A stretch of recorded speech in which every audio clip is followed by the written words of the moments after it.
Hello and welcome to the Pilgrim Way.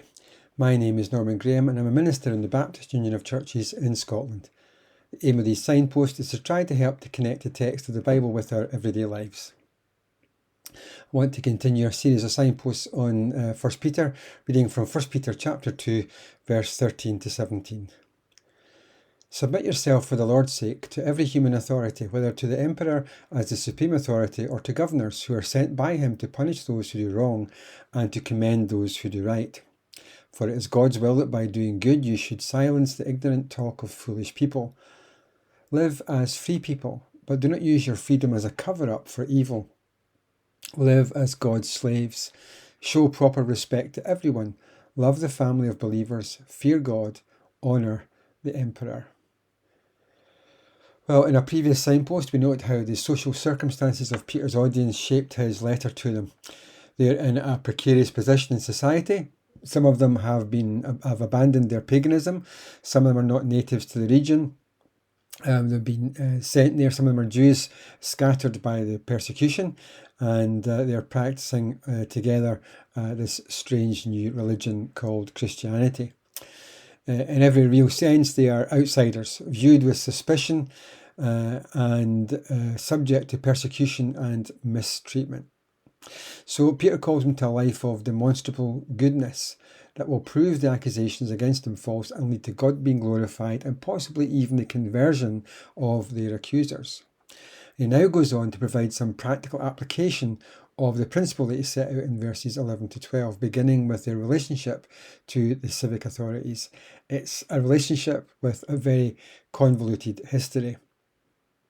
In the first 2 centuries after Jesus' resurrection, the church throughout the empire was subject to sporadic and violent persecution, sometimes directly from the state and sometimes from their fellow citizens. But even when the state was not directly responsible for the persecution, it looked the other way, giving its tacit approval. On that score, we shouldn't underestimate the radical and demanding force of Peter's instructions, that they submit themselves to the civic authorities, including the emperor. It was the Edict of Milan in 313 AD that finally brought an end to state-sanctioned persecution of the church and began the process of the creation of what came to be known as Christendom. That process reached a kind of formal expression in 751 AD when Pippin the Short seized the Frankish throne from the last Merovingian king, and he entered into a legal agreement with Pope Stephen II.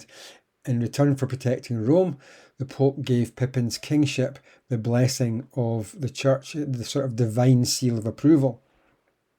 Pippin not only protected Rome, but granted great swathes of territory to the papacy, further strengthening the relationship and indeed also strengthening the Pope's power as well.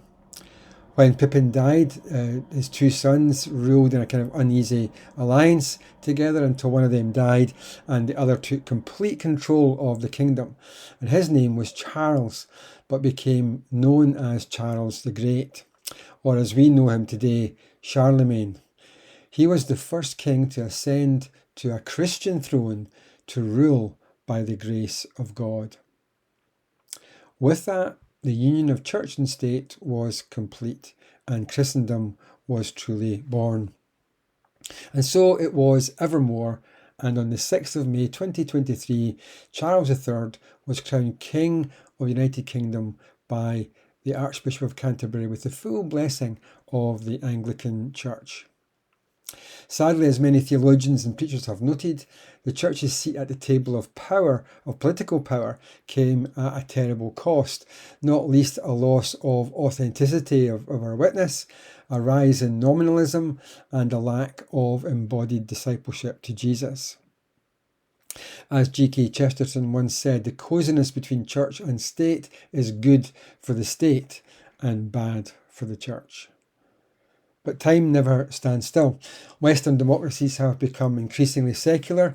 The church is no longer at the centre of the power structures of society, but has been reduced to the status of a cultural artefact, and so engages in tasks on behalf of the state, like crowning kings. Equally, King Charles III has no real power or authority in the political sphere.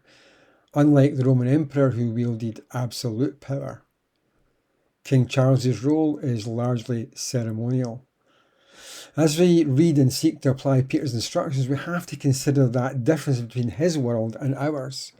Peter didn't have in mind when he was writing this the kind of liberal democracy common in the West today. In fact, it's doubtful that he would have even been able to conceive of the very idea. All he'd ever known and would ever know was being part of the empire ruled by Caesar. So we're going to have take all of that into account as we consider what Peter's commands might look like in our own time, in our own culture, with a completely different power structure operating in society. In verses 13 to 17, Peter sets out a vision of what it means to submit to those in authority, as defined by the culture in which he lived in at the time. Firstly, in verse 13, we have the command to submit, and the word used here is a military term that means to arrange in formation under a commander. It suggests that there's an order to society, and Christians shouldn't seek to overturn that order. Just because you don't agree with the order doesn't mean give you the right to overturn it. Secondly, in that same verse, we see the motive for submission. It's for the Lord's sake. Christians own the name of Christ and represent him in the world. So if they live rebelliously, his name will be that of a rebel rather than as God's anointed king. And it's his name and that of the church that will be tarnished. Thirdly, we see the extent of our submission in the phrase, every human authority. It suggests that it's appropriate to apply the command to other legitimate human authorities, parents and children, other authority structures in society and business and educational institutions and so on. Fourthly, in verse 15, we see the reason for submission, namely that it will silence those who are critical of the church and its message. And fifth, in verse 16, we see the attitude of the believers that they have to adopt as they submit to the authorities. And it's not to be an attitude of resentment. Rather, they must recognize that they are slaves of Christ, that they've been freed from bondage to sin into the privilege of being slaves of righteousness. They are spiritually free. And Peter warns them not to use their spiritual freedom as an excuse to do evil. They can't just sort of turn around and say to the emperor, well, I'm not bound by the laws of the land. I don't have to do this, that, or the next thing. I don't have to wear my seatbelt in the car because I'm a Christian, and that kind of nonsense. Lastly, in verse 17, Peter summarizes his command to submit to the authorities into 4 practical applications. He says they have to honour everyone.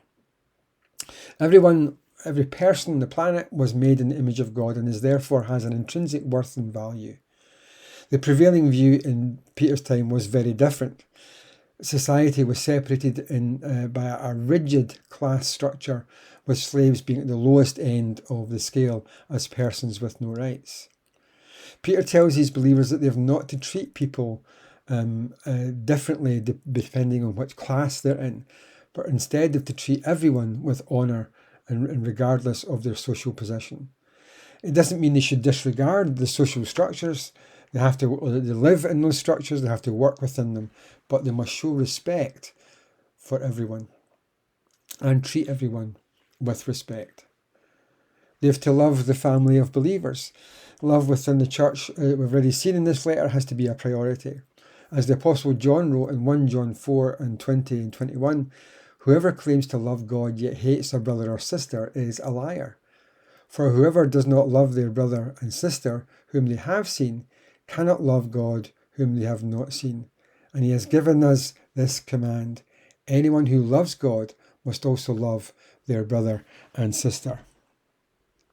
He tells them to fear God.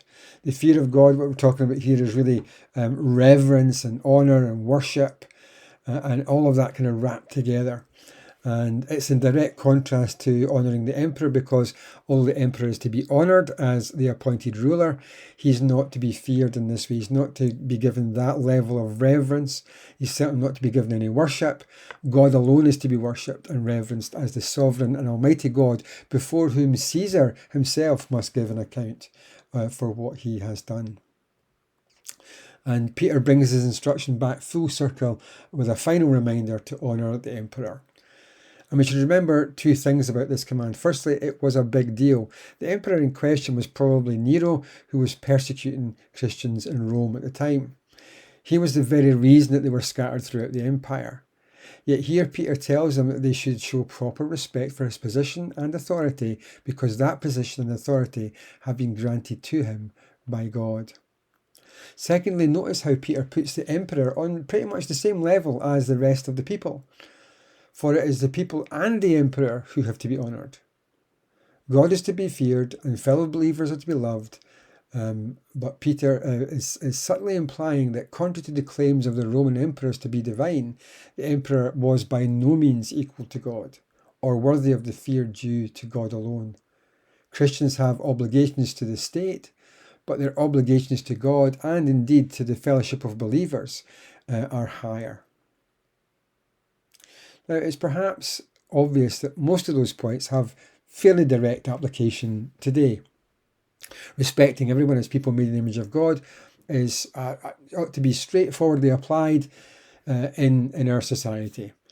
Though it's fair to say that some Christians have a problem with this, especially if the person's worldview and lifestyle is deemed to be ungodly. It's at this point of contact with non-believers that often earns Christians the reputation for being judgmental and bigoted, and at times fairly so. But if we believe that some people are sinners, then we should remember that, well, so are we. It is perfectly possible to fundamentally disagree with another person's worldview and lifestyle, and yet to treat them with dignity and respect. And that is what we should be known for. We probably also find it easy enough to agree with the idea that we should love the family of believers, even though at times they don't make that very easy.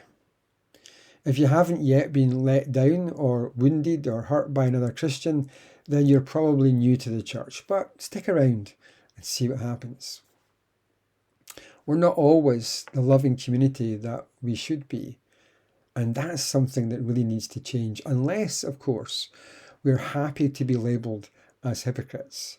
For surely that is what we are when we, as John suggests, when we claim to love God, but we haven't seen, but can't even love those or we call brother and sister whom we do see. So the areas where we should not have any difficulty applying what Peter says are areas where actually we often fail to apply what he says. We often fail to do what's right, and we need to do better. And so we should seriously take heed Peter's instructions.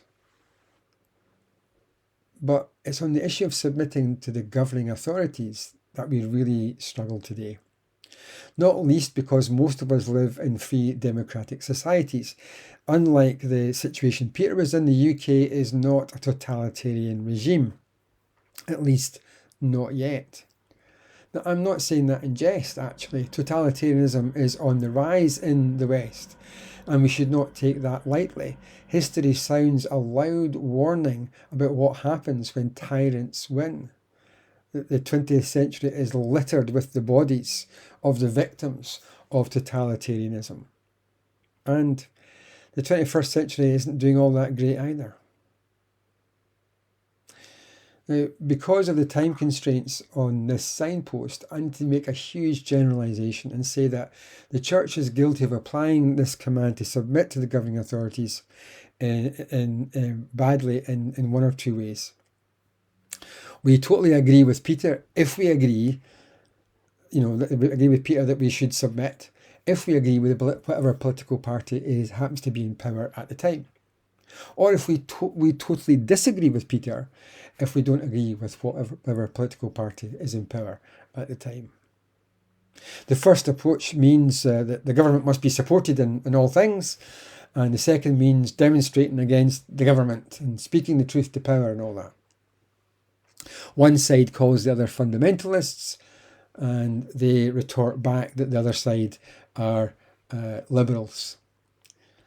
I think Peter would say that both sides are right and both sides are wrong. We can't disobey the laws of the land just because we don't agree with them. That would lead to anarchy.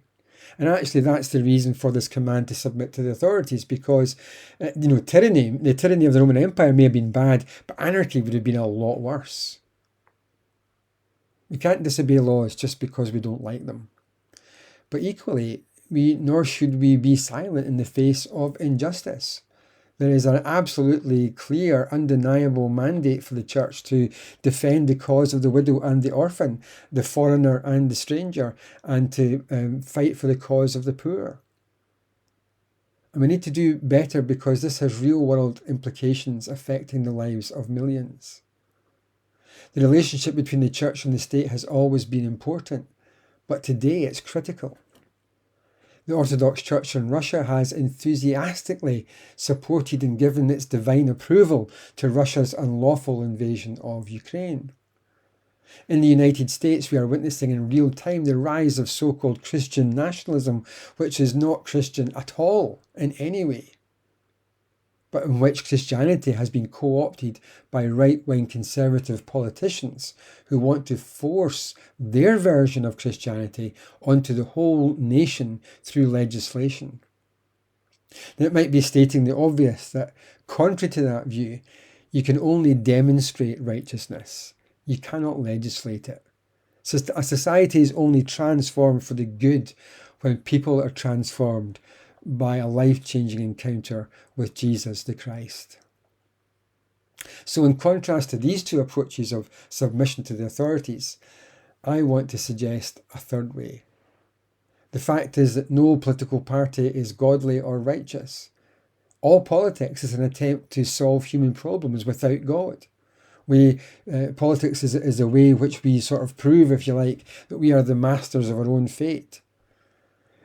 Politics is a way of saying that the problems in the world is not caused by sinfulness. It's bad education or bad parenting, and if we just enact these laws and those laws and bad government and change this, it'll all work out. And of course, it doesn't work out because it fails to take into account the righteous demands of a holy God and the sinful desires of human beings that conflict with one another.